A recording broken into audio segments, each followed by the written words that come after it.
మంచిది. ప్రభునందు ప్రియులారా, మరి గత వారంలో మీ మధ్య నేను లేకపోవటం, మరలా తిరిగి ఈ వారములో మీ మధ్యకు క్షేమముగా నడిపించబడి దేవుని మాటలు వినటానికి దేవుడు చూపిన కృపను బట్టి ప్రభువు నేను ఎంతగానో స్తుతిస్తూ ఉన్నాను. ప్రతి ఆదివారము మనము బైబిల్ గ్రంథములో నుండి ఆది కాండము అనేటువంటి ప్రారంభ పుస్తకాన్ని గురించి మనం ధ్యానం చేస్తూ ఉన్నాం. బెరేషిత్ అనేటువంటి ఈ ప్రారంభముల పుస్తకం ఎన్నో విషయాలు మనకు నేర్పిస్తున్నట్లుగా నేర్చుకుంటూ ఉన్నాం, బలపడుతున్నాం, సత్యాన్ని తెలుసుకుంటున్నాం. ఈ ఆది కాండములో కొన్ని మాటలు మన జీవితంలో ప్రియులారా ప్రశ్నార్థకంగా మిగులుస్తాయి. ఎందుకంటే ఈ ఆది కాండము అనేటువంటి ఈ పుస్తకములో కొన్ని మాటలు మనకు ఎందుకు ప్రశ్నార్థకంగా ఉంటాయి అనంటే, ఇవి జరిగిన సమయానికి, మోషే గారు వీటిని వ్రాసే సమయానికి చాలా కాలం గడిచిపోయింది. ఆది కాండం అనే పుస్తకాన్ని వ్రాసింది ఎవరు? మోషే గారు కదా. నిర్గమాకాండంలో మనకు మోషే గారు పుట్టుక కనబడుతుంది. ఈ ఆది కాండములో జరిగినటువంటి సన్నివేశాలు, సృష్టి, ఇదంతా మోషే కాలము నాటికి కొన్ని ప్రియులారా మారిపోయాయి. అందుచేత మనకు ఆది కాండములో కొన్ని ప్రశ్నలు తలెత్తుతాయి. వాటిని మనము బహు జాగ్రత్తగా ఆలోచించాలి. వాస్తవానికి ఒక మాట చెబుతాను. ఆది కాండములో యెహోవా అనే పదం ఉండకూడదు.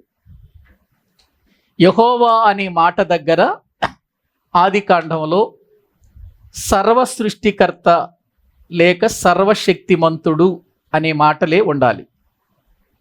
కానీ సర్వశక్తిమంతుడు అనే మాటల దగ్గర యెహోవా అనే పదం ఆది కాండంలో వాడబడింది.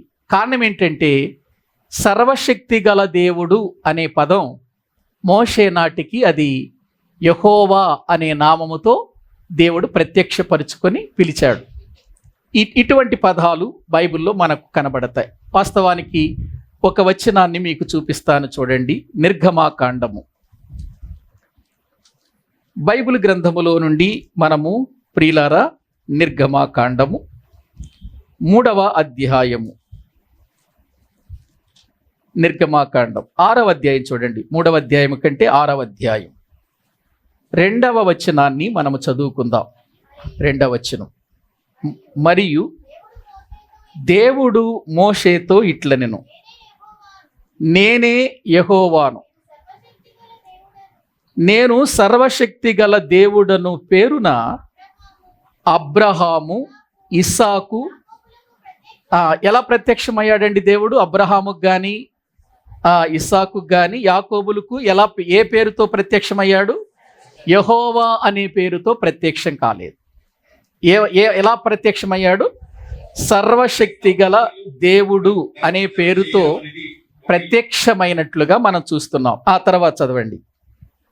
ప్రత్యక్షమైతిని గాని యెహోవా అను నా నామమున నేను వారికి తెలియవు. అయిపోయిందా? అర్థమైపోయిందా మీకు విషయం? ఈ మాట అర్థమైపోయిందా? దేవుడు అబ్రహామునకు గాని, ఇస్సాకు, యాకోబులకు గాని ఎలా ప్రత్యక్షమయ్యాడు చెప్పండి? సర్వశక్తి గల దేవుడుగా ప్రత్యక్షమయ్యాడు. వాళ్ళకి తెలియంది ఏంటంటే, యెహోవా అనే నామము వారికి తెలియదు. మరి యెహోవా అనే నామము తెలియదు అని చెబుతున్నాడు కదా. మరి బైబిల్ గ్రంథములో యెహోవా అనే పేరు ఎందుకు కనబడుతుందండి అని మీరు అడుగుతారు గనుక అందుకే నేను ముందే చెబుతున్నాను. మోషే ఈ ఆది కాండము రాశాడు గనుక మోషే కాలానికి యెహోవా నామం అనే పేరు ఏమయ్యింది? ప్రత్యక్షమయ్యింది. అందుచేత సర్వశక్తి గల దేవుడు అనే పదం దగ్గర యెహోవా అనే మాట వ్రాసినట్లుగా మనకు అర్థమవుతుంది. అదే కాదు, ఇంకా చాలా పదాలు ఉంటాయి. మీకు క్లూ ఇస్తున్నానన్నమాట. మీరు బైబిల్ చదివేటప్పుడు ఈ ఆది కాండము మీకు ప్రశ్నార్థకంగా మిగిలిపోకూడదని, సత్యాన్ని మీరు ఎరగాలని ప్రియులారా ఈ విషయాలు మీకు తెలియచేస్తున్నాను. సరే, మంచిది. ఎందుకంటే మనం ఇప్పుడు చదువుకునేటువంటి భాగములో కూడా కొన్ని విషయాలు అలాగే ఉంటాయి. మనము 3 అధ్యాయాలు ముగించుకున్నాం. ఆది కాండములో 3 అధ్యాయాలు ముగించుకున్నాం. మొదటి అధ్యాయములో దేవుడు చేసిన సృష్టి క్రమాన్ని గూర్చి నేర్చుకున్నాం. ప్రియులారా, ఇక 2వ అధ్యాయములో దేవుడు మానవులను సృజించటం, వారికి పని అప్పగించటం చూస్తూ ఉన్నాం. 3వ అధ్యాయములో మనుషుడు పతనమవటం, దేవుని దగ్గర నుండి ప్రతిఫలాలు పొందటం అనేది మనము చూసాం. ఈరోజు మనము 4వ అధ్యాయాన్ని ధ్యానం చేస్తూ ఉన్నాం. రండి, ఆది కాండము 4వ అధ్యాయం 1 నుండి 15 వచనాలు ఉత్తర ప్రత్యుత్తరాలుగా మార్చి చదువుకుందాం. ఆది కాండము 4వ అధ్యాయము 1 నుండి 15 వచనాలు మనము ఉత్తర ప్రత్యుత్తరాలుగా చదువుకుందాం. ఆదాము తన భార్య అయిన హవ్వను కూడినప్పుడు ఆమె గర్భవతి అయి కయీనును కని, యెహోవా దయ వలన నేనొక మనుషుని సంపాదించుకొన్నానెను.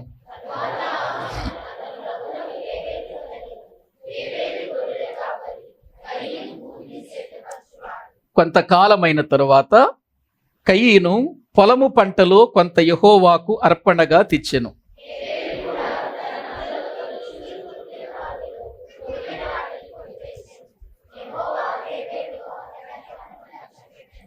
కయీనును అతని అర్పణను ఆయన లక్ష్య పెట్టలేదు. కాబట్టి కయీనుకు మిక్కిలి కోపము వచ్చి అతడు తన ముఖము చిన్నబుచ్చుకొనగా,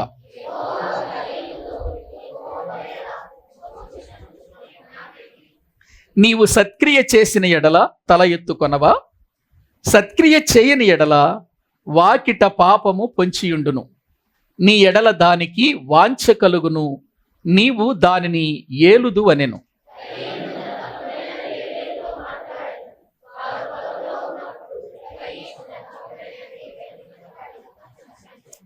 యెహోవా, నీ తమ్ముడైన హేబేలు ఎక్కడున్నాడని కయీనును అడుగగా, అతడు, నేనెరుగను, నా తమ్మునికి నేను కావలివాడనా అనెను.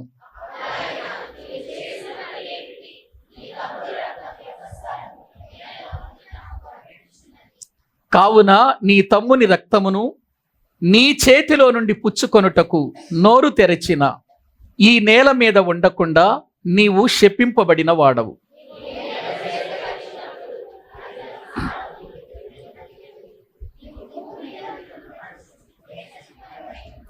అందుకు కయీను, నా దోష శిక్ష నేను భరింపలేనంత గొప్పది.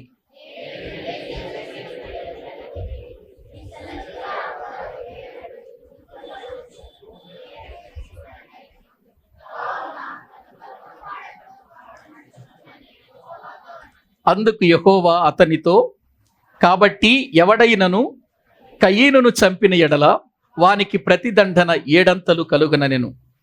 మరియు ఎవడైనను కయీనును కనుగొని అతనిని చంపక యుండునట్లు యెహోవా అతనికి ఒక గురుతు వేసెను.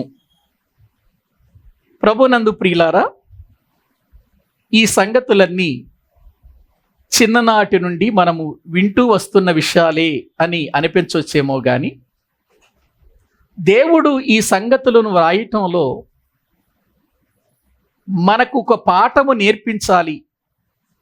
మన జీవితాలు బాగుండాలి, వారిలాగా మనము మారకూడదు, వారి పతనంలాగా మనం పతనమైపోకూడదని దేవుడు ఆశించి ఈ మాటలు వ్రాయించాడు అని మనం తెలుసుకోవాలి.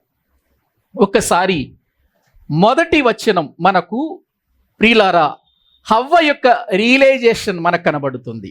ఆమె ఎలా ప్రియులార తన జీవితంలో దేవుని సరైన విధానములో గుర్తించిందో మనకు అర్థమవుతుంది. ఒకసారి ఆ వచనం చదువుదాం. ఆదాము తన భార్య అయిన హవ్వను కూడినప్పుడు ఆమె గర్భవతి అయి కయీనును కని యెహోవా దయ వలన నేనొక మనుషుని సంపాదించుకొన్నానెను. చాలండి ప్రియులారా, దైవ గ్రంథంలో ఇక్కడ మనము చూస్తే ఆదాము తన భార్య అయిన హవ్వను కూడినప్పుడు ఆమె గర్భవతి అయ్యింది. ప్రపంచ చరిత్రలో మొదటి గర్భం ఇది. అంతకుముందు ఇటువంటి గర్భధారణ అనేది, గర్భం అనేది ఇంకెక్కడా లేదు. ఈ వీళ్ళే మొదటి మనుషులు. వీరినే దేవుడు దీవించాడు. వీరినే దేవుడు ప్రియులారా ఆశీర్వదించినట్లుగా లేఖనాల్లో చూస్తున్నాం. నిజంగా ఒక గర్భం విషయం అప్పటికి ఎలా ఉంటుందో ప్రియులారా ఎవరికి తెలియదు, ఎవరు లేరు గనుక. ఇప్పుడు గర్భము దాల్చినటువంటి హవ్వ లోపల ఎలాగూ ఆ బిడ్డ ఎదుగుతున్నాడో ఆమెకు తెలియదు. ఆమెకు తెలియదు, నేటికి తెలియదు అనుకోండి. ఆమె జీవితంలో ఒక క్రొత్త కార్యం తను చూడబోతుంది. ఒక నూతనమైన విధానం ఆమె జీవితంలో కనబడుతుంది. గర్భవతి అయ్యింది, నెలలు నిండాయి. ఒక గర్భవతి తన జీవితంలో ఒక బిడ్డను కనటానికి సుమారు ఎన్ని నెలలు పడుతుంది? ఏవండి, 9 నెలలు పడుతుంది కదా. ఒక గర్భం తల్లి ప్రియులారా కడుపులో ఉన్నప్పుడు అది పెరగటానికి, బయటకు రావటానికి ఒక 9 నెలలు పడుతుంది. ఈ 9 నెలలు హవ్వ యొక్క జీవితంలో ఎలాంటి ఆలోచనలు కలిగి ఉన్నాయో మనము గుర్తించాలి. ఎందుకంటే అక్కడ ఆమె గర్భవతి అయ్యింది, కొడుకుని కంది అనేసరికి మనకు అది అలా ప్రియులారా పూర్తయిపోతుంది ఆ వాక్యం. కానీ 9 నెలలలో హవ్వ యొక్క విధానం ఏంటి? అప్పటికే ఏదేను తోటలో నుంచి ఏం చేయబడింది? ఆమె నెట్టివేయబడింది. మరలా తిరిగి లోపలికి వెళ్లకుండా ఆ ప్రియులార తూర్పు దిక్కున దారిలో దేవుడు ఖడ్గజ్వాలను ఉంచినట్లుగా, కెరూబులను ఉంచినట్లుగా మనం చూస్తున్నాం. ఇప్పుడు బయటికి వచ్చిన తర్వాత వారి జీవితములో, ఆదాము అవ్వల జీవితములో జరుగుతున్న సన్నివేశాలన్నీ కొత్తగా వారికి కనబడుతున్నాయి. ఇప్పుడు ఆదాము పని చేయాలి, చెమట కార్చాలి, భూమిని దున్నాలి, సేద్యం చెయ్యాలి, పంటను తేవాలి. ఇన్ని పనులలో నిమగ్నమైపోయాడు ఆదాము. ఆ తరువాత హవ్వ ఒక భార్యగా, తన యొక్క దాంపత్య జీవితములో ఒక గర్భవతిగా 9 నెలలు ఆ బిడ్డను ప్రియులారా ఆ లోపల మోస్తూ ఉన్నప్పుడు ఆమె చెప్పిన మాటను బట్టి నేనేమనుకుంటున్నానంటే, బైబిల్ ఏం చెప్పిందో చెప్పను, నేనేమనుకుంటున్నానంటే ఆలోచన చేసి ఉంటుంది. ఏదేను తోటలో ఉన్నప్పుడు ఎంత చక్కగా ఉన్నాం, ఎంత మంచిగా ఉన్నాం. ఏదేను తోటలో నుంచి బయటకు నెట్టివేయబడిన తర్వాత మా స్థితిగతులన్నీ మారిపోయాయి. ఏది ఏమైనా దేవుడు లేకుండా మనము జీవించలేం. దేవుడు లేకుండా ఒక కార్యాన్ని మనము చూడలేము అని ఆమె తన గర్భాన్ని చూసుకున్నప్పుడల్లా ఇది దేవుని దయ, ఇది దేవుని దయ, ఇది దేవుని దయ అనుకుంటూనే బ్రతికి ఉందేమో అని నేను అనుకుంటున్నాను ప్రియులారా. అందుకే కుమారుని కన్న తర్వాత ఆమె మాట్లాడుతున్న మాట, యెహోవా దయ వలన నేనొక మనుష్యుణ్ణి సంపాదించుకున్నాను అని మాట్లాడుతుంది. ఎవరి దయ వలన? యెహోవా దయ వలన నేనొక మనుష్యుణ్ణి సంపాదించుకున్నాను.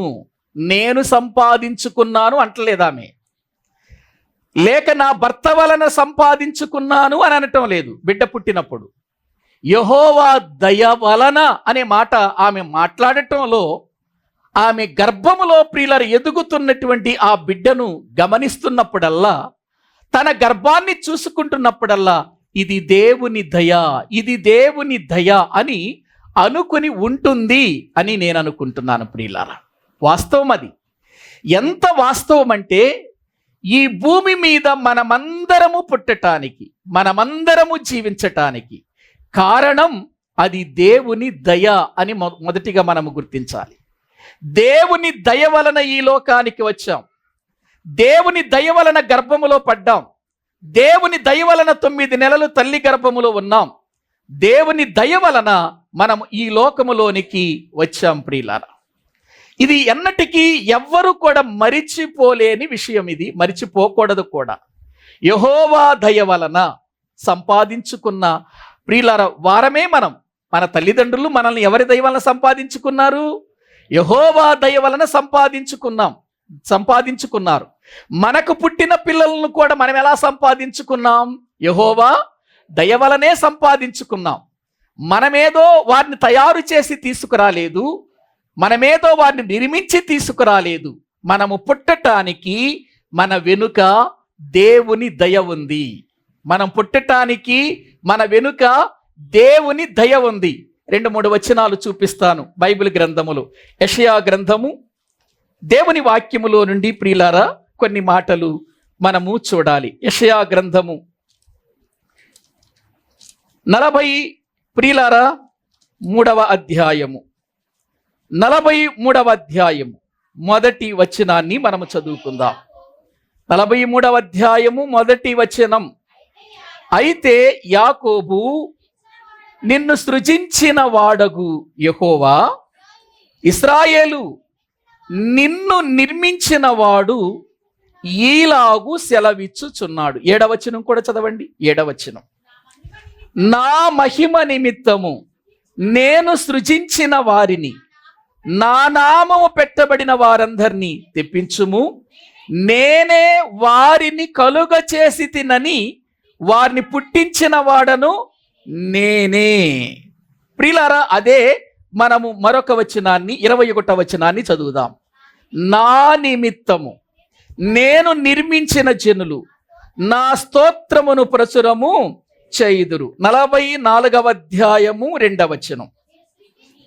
నిన్ను సృష్టించి గర్భములో నిన్ను నిర్మించి నీకు సహాయము చేయువాడైన యెహోవా ఈలాగు సెలవిచ్చుచున్నాడు. యెషయా గ్రంథములో ఎక్కువగా ఈ మాటలు కనబడతాయి. నీవు సృష్టించి, నీవు నిర్మించి, నీవు కలుగ చేసి అనే మాటలు కనబడుతున్నాయి. అంటే తల్లి గర్భములో మనల్ని నిర్మించాడు, సృష్టించాడు. ప్రియులారా, మనలను ఆయన తయారు చేశాడు అనటంలో ఏ సందేహము లేదు. నిన్ను సృజించిన వాడను నేనే, నిన్ను నిర్మించిన వాడను నేనే, నిన్ను పుట్టించిన వాడను కూడా నేనే అనే మాటలు ఇక్కడ చాలా స్పష్టంగా కనబడుతున్నాయి. ఎందుకు నిర్మించాడు? ఎందుకు చేశాడు? ఎందుకు పుట్టించాడు? నువ్వు ఒక త్రాగుబోతుగా మారాలని సృష్టించాడా? నువ్వు ఒక దొంగగా మారాలని సృష్టించాడా? నువ్వు ఒక వ్యభిచారిగా మారాలని దేవుడు సృష్టించాడా? అలాగైతే దేవుడు గొప్ప పాపి అయిపోతాడు. అంతే కదండి? ఒకసారి ఆలోచించండి. దేవుడు ఒక మనిషి త్రాగుబోతుగా మారాలని సృష్టించి ఉంటే తప్పెవరిదవుతుంది? ఎవరిదవుతుందండి? దేవునిదే అవుతుంది. ఒక దొంగగా, ఒక జూదగాడిగా, ఒక వ్యభిచారిగా, లేకపోతే ఒక త్రాగుబోతుగా, ఒక తిండిపోతుగా, ఒక తిరుగుబోతుగా మారాడు మనిషి అంటే, అలా ఉండాలని దేవుడు సృష్టిస్తే సృష్టికర్త అయిన దేవుడు తప్పు అవుతుంది. కానీ మనము త్రాగుబోతులుగా మారాలని, దుష్టులుగా మారాలని, చెడు వ్యసనాలతో తిరగాలని దేవుడు సృష్టించలేదు. ప్రసంగి గ్రంథంలో అంటాడు, ఆయన మనలను యథార్థవంతులుగా సృష్టించాడు. ఎలా సృష్టించాడు? యథార్థవంతులుగా సృష్టించాడు. ఎందుకు సృష్టించాడు అనంటే అక్కడ మనం చూసామండి. చదువుకున్న వాక్య భాగంలో మనం జ్ఞాపకం చేసుకుంటే, నా మహిమ నిమిత్తము అన్నాడు 9వ వచనంలో. 43లో 7వ వచనంలో ఏమన్నాడు? నా మహిమ నిమిత్తము అని వ్రాయబడింది. ఇక ఆ తర్వాత మనము 21వ వచనం చూస్తే నా నిమిత్తము అని వ్రాయబడింది. నా నిమిత్తం అంటే భూమి మీద మనుషులందరూ ఎవరి నిమిత్తం బ్రతకాలని దేవుడు పుట్టించాడు? ఆయన నిమిత్తం బ్రతకాలి, ఆయనకు మహిమ తెచ్చేవారిగా బ్రతకాలి. అది దేవుని ప్రణాళిక. అది దేవుని ఉద్దేశం. మొదటి మనుషులైనటువంటి ఆదాము హవ్వల విషయంలో కూడా దేవుడు ప్రియులారా అదే ఆలోచనతో వారిని దీవించాడు. మీరు ఫలించి అభివృద్ధి చెంది విస్తరించి భూమిని నిండించండి అని ఎందుకు దీవించాడు అనంటే, త్రాగుబోతులుగా పిల్లల కనండి, దొంగలుగా పిల్లల కనండి, వ్యభిచారులుగా పిల్లల కనండి అని కాదు. అలా మారాలని దేవుని ఉద్దేశం కాదు.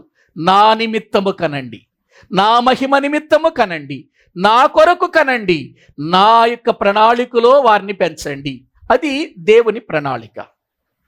ప్రియులారా, ఇప్పుడు పుట్టినటువంటి కయీను తన తల్లి తన ఒడిలో పెట్టుకున్న కయీను అంటుంది, నేను యెహోవా దయ వలన ఒక మనుష్యుణ్ణి సంపాదించుకున్నాను అని అంటుంది. అంటే దేవుని దయ అర్థమైంది ఎవరికి? హవ్వమ్మకి. దేవుని ప్రణాళిక ఏంటో అర్థమైంది హవ్వమ్మకి. ప్రియులారా, ఏదేను తోటలో నుంచి నెట్టివేయబడినా తన జీవితంలో రియలైజ్ అయ్యింది. ఆమె తన జీవితంలో సత్యాన్ని తెలుసుకుంది. దీనంతటికీ కారణం ఎవరు? దీనంతటికీ మూలం ఎవరు తెలుసుకుంది.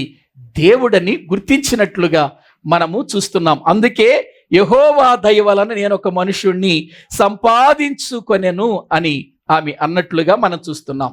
ఇక 2వ వచనంలో, ఆ 4వ అధ్యాయం ఆదికాండం 2వ వచనంలో, తరువాత ఆమె అతని తమ్ముడకు హేబేలును కనెను. ప్రియులారా, మళ్ళీ హేబేలును కనటానికి మరొక 9 నెలలు కదా. గ్రహించండి ప్రియులారా, కయ్యను పుట్టాడు. కయ్యను తర్వాత మళ్ళెవరు పుట్టారు? హేబేలు పుట్టాడు అని దేవుని వాక్యంలో మనము చూస్తూ ఉన్నాం. వీరిద్దరిని గూర్చిన చరిత్ర ఈ 4వ అధ్యాయంలో చాలా స్పష్టంగా దేవుడు వ్రాయించాడు. ప్రియులారా, ఇప్పుడు వీళ్ళిద్దరూ 2 పనుల మధ్యలో ఉండిపోయారు.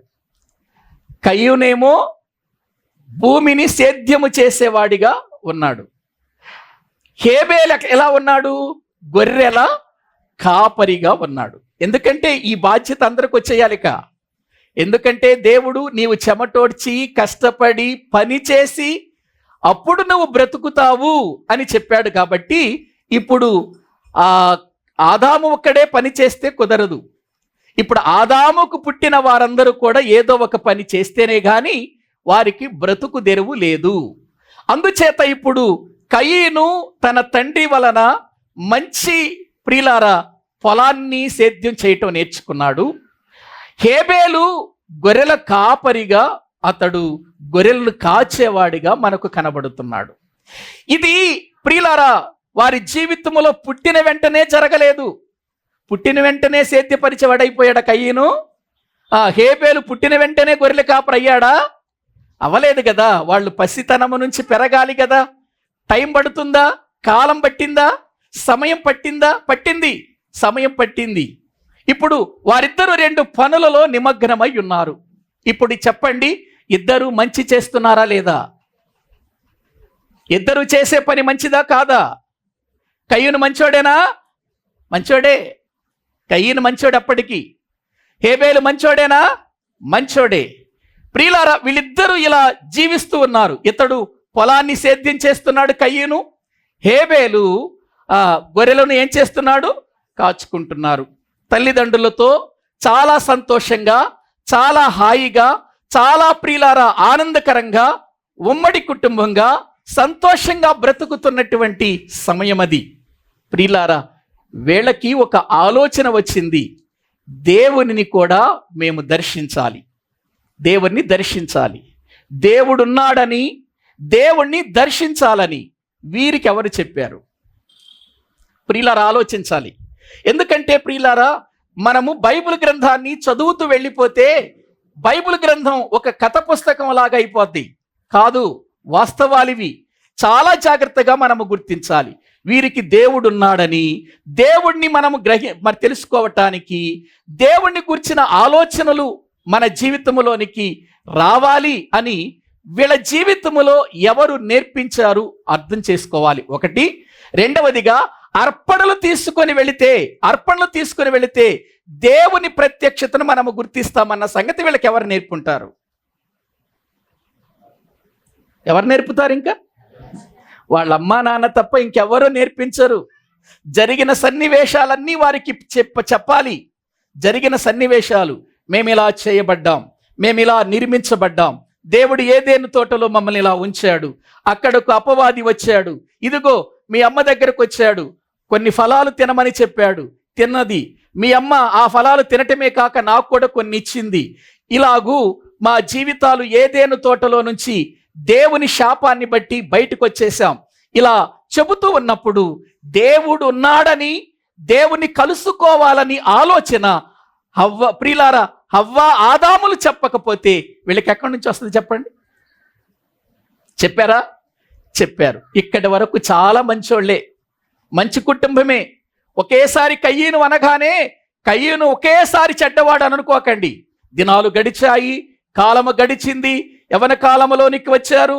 ప్రియులారా, తల్లిదండ్రులు చెప్పిన మాట వింటున్నారు, ఎక్కడ జవదాటలేదు. ఇతడేమో కయ్యను సేద్యం చేస్తున్నాడు పొలము, హేబేలు గొర్రెల కాపరిగా ఉన్నాడు. ఆదామవ్వలు ప్రియులారా చాలా సంతోషంగా ఆ కుటుంబములో ప్రియులారా గడుపుతున్నటువంటి సమయం అది. ఎంత ఆనందంగా ఉంటుంది చెప్పండి. ఆ టైంలో పిల్లలు పని చేస్తున్నప్పుడు తల్లిదండ్రులు ఎంత ఆనందపడతారు. పిల్లలు కష్టపడుతున్నప్పుడు ఒక రూపాయి తెచ్చి ఇస్తున్నప్పుడు తల్లిదండ్రులు ఆనందపడతారా? పడరా? చాలా ఆనందపడిపోతారు. నిజంగా వీళ్ళ జీవితంలో ఒక ప్రక్క కయ్యను సేద్యము చేయాలి అని అంటే మామూలు విషయం అనుకున్నారా? పొలాన్ని దున్నాలి, దాన్ని తడపాలి, విత్తనాలు వేయాలి, దాన్ని ప్రియులారా అది మొలకెత్తినప్పుడు ప్రియులారా దాన్ని చాలా జాగ్రత్తగా కాపాడుకోవాలి. పంట ఇంటికి వచ్చేంత వరకు ఆ పంటను కాపాడుకోవాలి, ఆ పంటను ఇంటికి తీసుకురావాలి. హేబేలు గొర్రెలను తోలుకొని వెళ్ళాలి, వాటిని మేపాలి, వాటి బాగోగులు చూడాలి, క్షేమంగా మళ్ళీ ఇంటికి తోడుకు రావాలి. ప్రియులారా అందరూ కూడా పనుల్లో నిమగ్నమైపోయి ఉన్నారు, అందరూ సంతోషంగా సాగిపోతున్నారు, అందరూ ఆనందంగా కొనసాగుతున్నారు. కానీ ఇటువంటి పరిస్థితులలో ప్రియులారా మరి కయీనుకు హేబేలుకు దేవుణ్ణి కలుసుకోవాలి. మేం కూడా మా తల్లిదండ్రులు ఎలా కలుసుకున్నారో, చల్లటి పూట వచ్చి దేవుడు మా తల్లిదండ్రులతో ఏం చేసేవాడు? సహవాసం చేసేవాడు. అట్టి సహవాసం మేము కూడా దేవునితో కలిగి ఉండాలి అని ఆలోచన ఇద్దరికి వచ్చిందా? ఒకటికే వచ్చిందా? ఇద్దరికి వచ్చింది. మంచి ఆలోచనేనా? ఇద్దరికి వచ్చిన ఆలోచనలు మంచివే కదా. దేవుణ్ణి కలుసుకోవటం అనేది మంచి ఆలోచన కాదా? అవును. దేవుణ్ణిలో ఎలా కలుసుకోవాలి? ఇదిగో దేవునికి అర్పణ ఇచ్చి కలుసుకోవాలి. ఈ అర్పణ ఇవ్వాలి. ఈ అర్పణ ఇవ్వటం వలన దేవుణ్ణి మనం కలుసుకుంటామనే విషయం కూడా ఎవరు చెప్పారు? వాళ్ళకి తల్లిదండ్రులే చెప్పాలి. ఇంకా అంతకంటే ఎవరు లేరు ప్రియులారా. ఎందుకంటే అప్పటి వరకు వాళ్ళు యెహోవా స్వరము వినలేదు. వారు దేవుని గురించినటువంటి ప్రియులారా స్వయాన దేవునితో వారు మాట్లాడిన అనుభవాలు వాళ్లకు లేవు ప్రియులారా. గ్రహించండి. ఈ విధంగా సాగిపోతున్న సమయంలో ఇద్దరు కూడా దేవుని యొద్దకు అర్పణలు తెచ్చారు. కయీను తన పంట పొలములో కొంత తీసుకొచ్చాడు. హేబేలు ఆ గొర్రెల మందలో క్రొవ్విన వాటిని కొన్ని తెచ్చినట్లుగా దైవ గ్రంథంలో మనము చూస్తున్నాం. ఇద్దరు బలిపీఠం దగ్గరకు వచ్చారు, ఇద్దరు అర్పణల దగ్గరకు వచ్చారు, ఇద్దరు అర్పణలు అర్పిస్తున్నారు. ఇంతవరకు మంచిదా కాదా? ఇక్కడ ఏమైనా తప్పుందా? పొరపాట్లు ఏమైనా ఉన్నాయా? లేవండి. జరిగిన విషయం ఏంటంటే దేవుడు కయీనును అతని అర్పణను అంగీకరించలేదు, హేబేలును అతని అర్పణను అంగీకరించారు. ప్రియులా ఏం జరిగింది ఇక్కడ? మనం ఆలోచించాలండి, బాగా ఆలోచించాలి. దేవుడంటే ఏదో కలుసుకుందాం, దేవుని దగ్గరికి వెళ్ళి 4 మాటలు ఏదో ప్రార్థన చేసేద్దాం, దేవుడు మనతో ఉంటాడు, మనకు అన్ని రీతులుగా సహాయం చేస్తాడు అని అంటే సహాయం చేస్తాడు. ఎలా ఉంటే చేస్తాడు, ఎలా ఉంటే నీతో ఉంటాడు, ఎలా ఉంటే నీతో మాట్లాడతాడు, ఎలా ఉంటే నీకు తోడుగా ఉంటాడు, ఎలా ఉంటే నీ జీవితాన్ని దీవిస్తాడు. ఇవి కూడా తెలుసుకోవాలిగా. ప్రార్థనకు వచ్చినంత మాత్రాన్ని దీవించేస్తాడేంటి? ప్రార్థనలో కూర్చున్నంత మాత్రాన్ని ఆశీర్వదించేస్తాడేంటి? నువ్వు ప్రార్థనకు వచ్చినంత మాత్రాన పరలోకం ఇచ్చేస్తాడా? దానికి కొన్ని పద్ధతులు ఉన్నాయి, కొన్ని విధానాలు ఉన్నట్లుగా మనం చూస్తున్నాం. ప్రియులారా అప్పటికే దేవుని దయ కలిగి భూమి మీదకి వచ్చినటువంటి కయీనును అపవాది పట్టుకున్నాడు. ఇక్కడ అపవాది ప్రస్తావన ఎక్కడైనా ఉందండి? ఉందా? ఆది కాండములో అవ్వను మోసం చేసేటప్పుడు ప్రియులారా సాతాను ప్రస్తావన ఉంది, అక్కడ ఉంది కదా. స్పష్టంగా కనబడుతుంది మనకు. ఇక్కడ కయీను, అపవాది కయీనును పట్టుకున్నాడన్న విషయం ప్రియులారా ఎక్కడైనా ఉందా ప్రస్తావన? లేదండి. కానీ ఈ ప్రస్తావన మనకి ఎక్కడ కనబడుతుందంటే యోహాను గారు రాసిన మొదటి పత్రిక దేవుని వాక్యములో నుండి మనము చూద్దాం. 3వ అధ్యాయము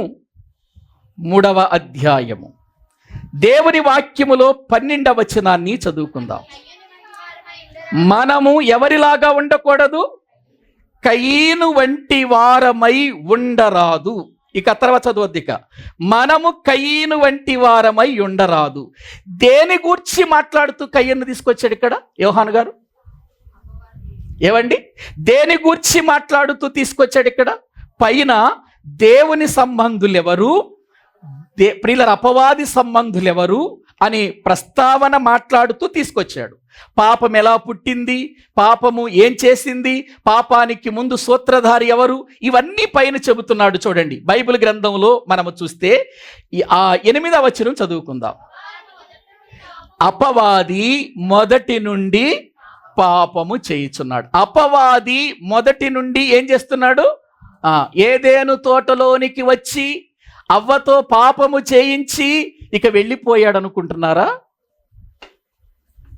ఏవండి, ఇక వాడి ప్రస్తావన లేదనుకుంటున్నారా? దేవుని పిల్లలుగా ఈ భూమి మీద పుట్టిన ప్రతి వారి దగ్గర వాడి ప్రస్తావన ఉండాలి. ప్రతి వారి దగ్గరకు వాడు రావాలి. ప్రతి వారిని చెడగొట్టడానికి వాడి ప్రయత్నాలు చేయాలి. వాడి ప్రయత్నం అదే, సర్వలోక మోసగాడు. చదవండి ఇప్పుడు. పాపం, అపవాది మొదటి నుండి పాపము చేయుచున్నాడు గనుక పాపము చేయువాడు అపవాది సంబంధి. అపవాది యొక్క క్రియలను లయపరచుటకే దేవుని కుమారుడు ప్రత్యక్షమాయను. దేవుని మూలముగా పుట్టిన ప్రతివానిలో ఆయన బీజము నిలుచును కనుక వాడు పాపము చేయడు.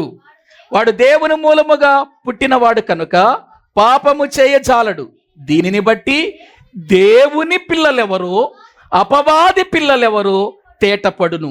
నీతిని జరిగించని ప్రతివాడును, తన సహోదరుని ప్రేమింపని ప్రతివాడును దేవుని సంబంధులు కారు. ఇక్కడ మనము గుర్తించాలి, ఇక్కడ ఎవరు దేవుని సంబంధులు కారట? ఏవండి, నీతిని జరిగించని ప్రతివాడు, తన సహోదరుని ప్రేమింపని ప్రతివాడును దేవుని సంబంధులు కారు. మనమొకరినొకడు ప్రేమింపవలనది మొదటి నుండి మీరు వినిన వర్తమానమే కదా. మొదటి నుండి వర్తమానం ఏంటి చెప్పండి? మొదటి నుండి వినిన వర్తమానం ఏంటి? మొదటి నుండి ఉన్న వర్తమానం ఏంటి? తన సహోదరుని ప్రతి ఒక్కడు ప్రేమించాలి. ప్రియులారా, మరొక మాట మనము చూద్దాం. యూదాపత్రిక 1వ అధ్యాయం 11వ వచనాన్ని మనము చదువుకుందాం. అయ్యో వారికి శ్రమ, ఏ మార్గం మంచిది కాదా? కయీను నడిచిన మార్గము మంచిది కాదా? ప్రియులారా, హెబ్రీయులకు రాసిన పత్రిక 11వ అధ్యాయం, హెబ్రీయులకు రాసిన పత్రిక 11వ అధ్యాయం 4వ వచనం. చాలా జాగ్రత్తగా ఈ వచనం మనకు చాలా అవసరం. 4వ వచనం. విశ్వాసమును బట్టి హేబేలు కయీను కంటే శ్రేష్టమైన బలి అర్పించెను. దేవుడు అతని అర్పణలను గూర్చి సాక్ష్యమిచ్చినప్పుడు అతడు ఆ విశ్వాసమును బట్టి నీతిమంతుడని సాక్ష్యము పొందెను. ఇది మనకు అవసరం. ఇప్పుడు హేబేలు జీవితములో దేవుడు హేబేలు అర్పణ అంగీకరించి కయీను అర్పణ అంగీకరించకపోవటానికి కారణం ఏంటి అనంటే, కయీను దేవుని యొద్దకు అర్పణ తీసుకుని వెళ్ళాలని వచ్చాడు, మంచిదే, కానీ విశ్వాస సంబంధమైన వాడు కాడు, విశ్వాసము కలిగిన వాడు కాదు, విశ్వాసముతో రాలేదు. ప్రియులారా, అక్కడ వ్రాయబడిన మాట చూడండి. విశ్వాసమును బట్టి హేబేలు కయీను కంటే శ్రేష్టమైన బలి అర్పించెను అని అన్నాడు. అంటే ఇప్పుడు హేబేలు అర్పించిన అర్పణ ఎటువంటిది? శ్రేష్టమైనది అని ఇక్కడ మనకు తేలుతుంది. అయితే కయీను అర్పించింది కూడా శ్రేష్టమైనది, కానీ హేబేలు కంటే శ్రేష్టమైనది కాదు. అది హేబేలు తెచ్చిన అర్పణ కంటే శ్రేష్టమైనది కాదు. అక్కడ ఒక మాట అంటున్నాడు చూడండి, దేవుడు అతని అర్పణలను గురించి సాక్ష్యం ఇచ్చినప్పుడు అతడు ఆ విశ్వాసమును బట్టి నీతిమంతుడని సాక్ష్యము పొందెను.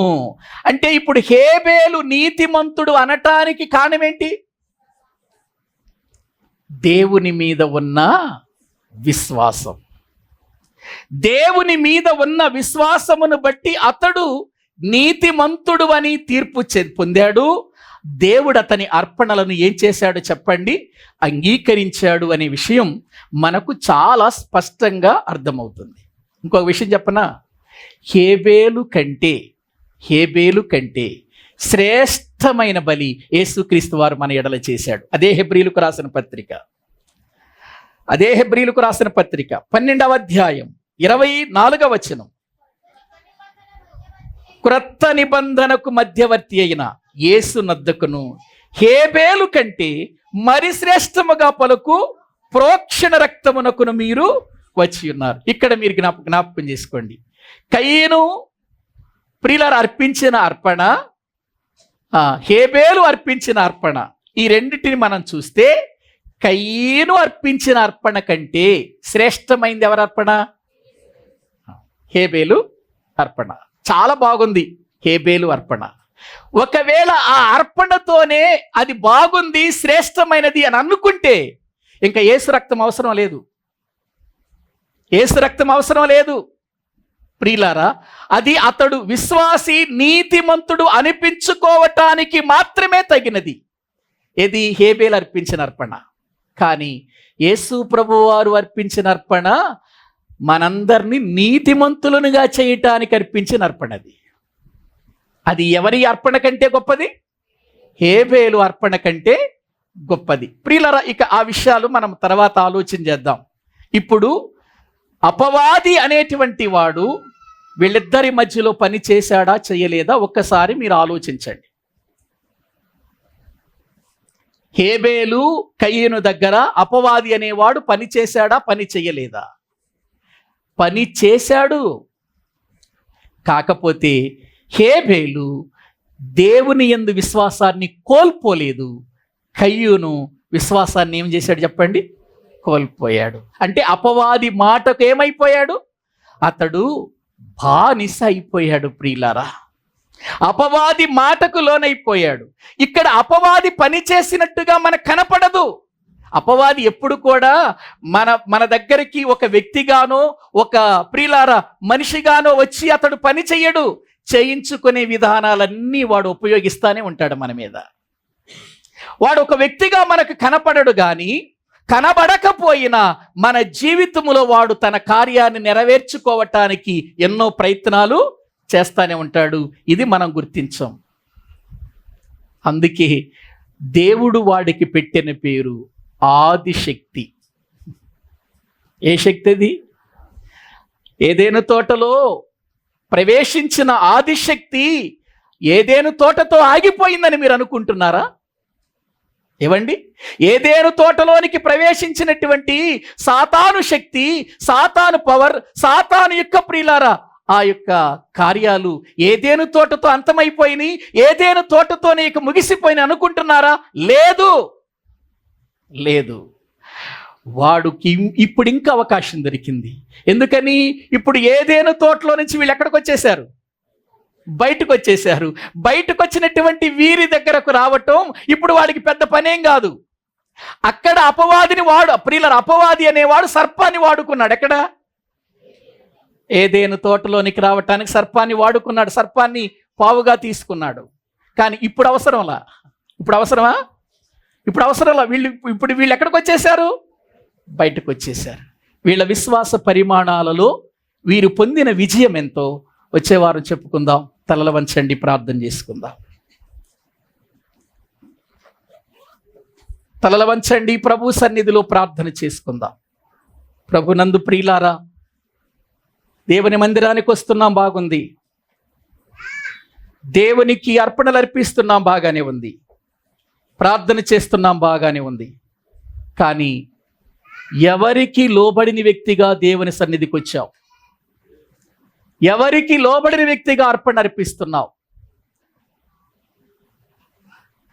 దేవుని మాటకు లోబడిన వ్యక్తిగానా,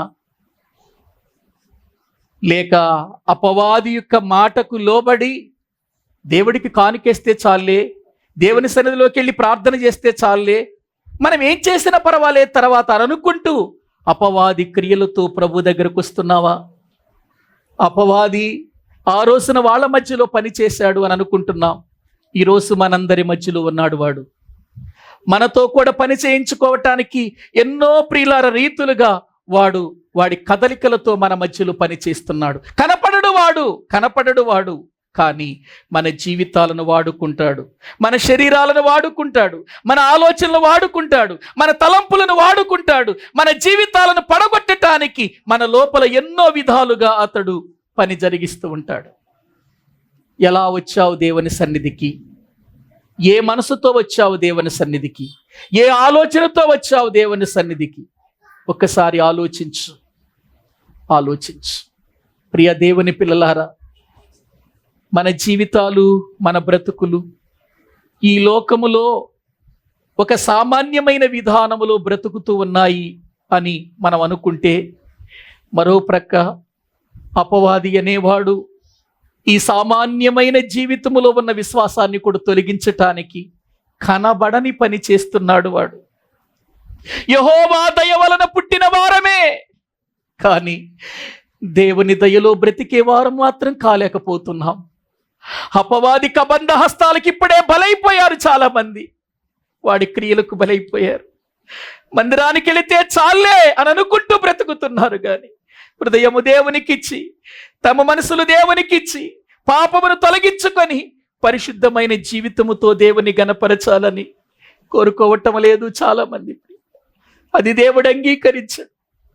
వారు మనసు లేకుండా నీవెన్ని కానుకలు ఇచ్చినా, రక్షణ లేకుండా నీవెన్ని దశమ భాగాలు ఇచ్చినా, మార్పు చెందకుండా నీవు దేవునికి ఎన్నెన్నో అర్పణలు అర్పించినా అవి దేవుడు అంగీకరించడు. అవి దేవునికి అవసరం లేదు.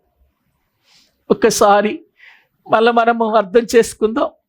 మన కొరకు ప్రభువైన యేసు క్రీస్తు వారు సిలువలో బలిగా, అర్పణగా మారిపోయాడు. పాపము లేనివాడిగా, పరిశుద్ధుడుగా, నిర్దోషిగా, నిష్కల్మషుడుగా ఆయన మన కొరకు సిలువలో బలైపోయాడు. ఆ బలియాగములో పాలు పంపులు పొందుతున్న మనం ఎంత జాగ్రత్తగా ఉండాలి, ఎంత పవిత్రంగా బ్రతకాలి, ఎంతగా మనం ఆయన గూర్చినటువంటి తలంపులతో జీవించాలి ఆలోచించండి. అందుకే ప్రభు బల్ల యొద్దకు వస్తున్న మనము హేబేలు కంటే శ్రేష్టమైన బలి అది. ఆ బలి యొద్దకు వస్తున్నాం. ఈ రోజున మనం ఎలా ఉన్నాం? మన స్థితి ఏంటి? దేవుడు మనల్ని అంగీకరించే రీతిగా ఉన్నాడా? ప్రభు బల్ల తీసుకోవటం గొప్ప కాదు, తీసుకునే మనము దేవుడు అంగీకరించే రీతిలో ఉండాలి. అది చాలా ప్రాముఖ్యమనేది తెలుసుకొని ముందుకు వెళదాం. ప్రార్థన చేసుకుందాం. పరిశుద్ధుడవైన తండ్రి, కృపగలిగిన దేవా, మీ కొందనాలు. నీ మాటలు ఎంత విలువైనవి తండ్రి, ఎంత గొప్పవి నాయన.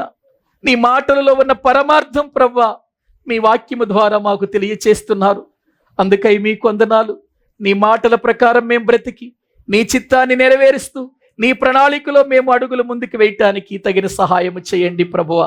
మా కొరకై నీ కుమారుడైన యేసు క్రీస్తును సిలువలో బలి చేసి ఆ బలియాగము ద్వారా మాకు రక్షణ ప్రసాదించి ప్రతి నాయన దినము మేము క్రీస్తులాగా బ్రతకాలని మీరు ఆశిస్తున్నారు తండ్రి. అందుకై మీకు వందనాలు చెల్లిస్తున్నాం. ఈ సమయమందు సిలువలో బలియాగమైపోయి మా జీవితానికి విమోచన కలిగించిన ఆ క్రీస్తు శరీరమును, క్రీస్తు రక్తాన్ని మేము జ్ఞాపకము చేసుకుంటున్నాం తండ్రి. ఆ బలి యొద్దకు వస్తున్నాం. మమ్మల్ని మేము పరిశీలన చేసుకొని యోగ్యముగా మేము పాలు పంపులు పొందటానికి తగిన సహాయము చేయమని మీ చేతులకు అప్పగిస్తూ, ఆనాడు అపోస్తులకు నాయన మొదటి సంఘానికి మీరు అప్పగించినటువంటి నియమ నిబంధనల్లో మేము బ్రతకటానికి సహాయం చేయండి.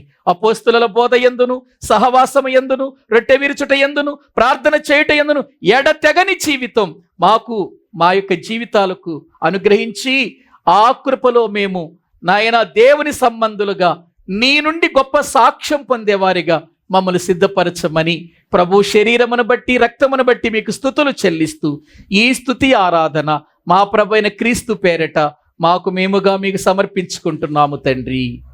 ఆమేన్. మన తండ్రి అయిన దేవుని ప్రేమ, ఆయన కుమారుడైన యేసు క్రీస్తు వారి యొక్క కృప, పరిశుద్ధాత్మ నిత్య సహాయము సన్నిధి కూడిన మనకును సకల పరిశుద్ధులకును సదాకాలము తోడయుండి నడిపించునుగాక. ఆమేన్. అందరికీ వందనాలు.